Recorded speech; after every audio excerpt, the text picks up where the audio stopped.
Happy Saturday. Hello, hello.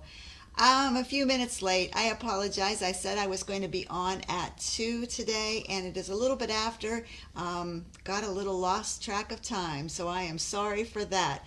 Let me know if you're able to join me today. I hope a couple of you are. That would be super nice. But I know that a lot of people are busy on Saturdays. They have lots of things going on, especially a Saturday afternoon. It's very pretty out. It's very chilly, but it's very pretty.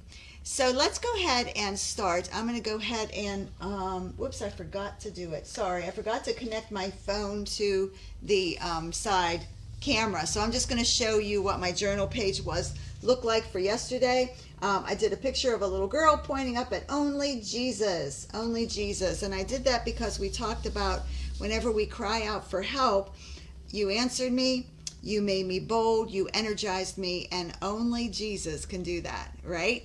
Okay, so that's what I did for my journal page yesterday. And let's go ahead and start with today's devotional. So today's devotional, this is the 24th. So today is 1 John 4:18, and it says, "There is no fear in love, but perfect love drives out fear, because fear has to do with punishment. The one who fears is not made perfect in love." So the book of 1 John was written to a group of Christians who were false prophets. It was written to a group of churches where false prophets were denying the incarnation of Jesus. So this first book was written to describe the love and the fellowship we have with God, not the incarnation of Jesus. There were various tests written so that you could figure out if your communion with God was genuine.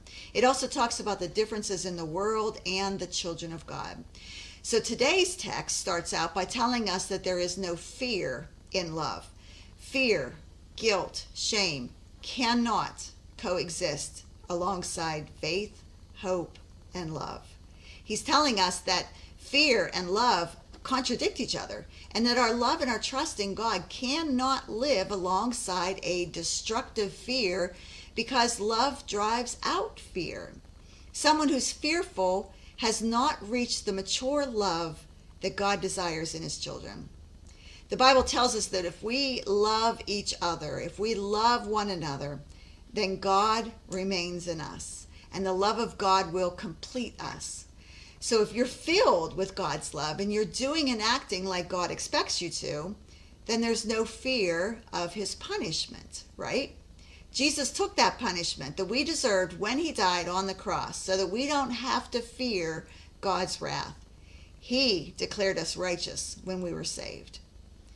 And when we give our life to the Lord, we have God's promises that he will be with us through every little detail of our lives, every single circumstance, so we do not need to be afraid. He loves us with an everlasting love that we can't even truly fathom. When we sin and we ask for forgiveness, we should no longer fear a life of punishment or death. If we don't ask for forgiveness, our guilt and shame can cause us to fear so much that at times we become physically sick.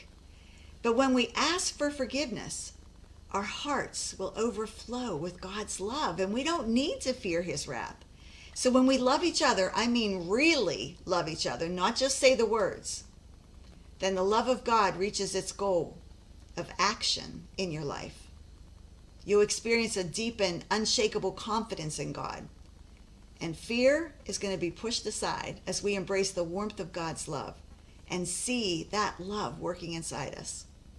So if you're fearful about something right now, ask for the power of God's love to stop those fears. He's going to help you out.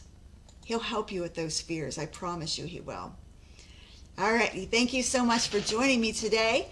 Let me know what you thought of the video and what you thought of the devotion in the comments below.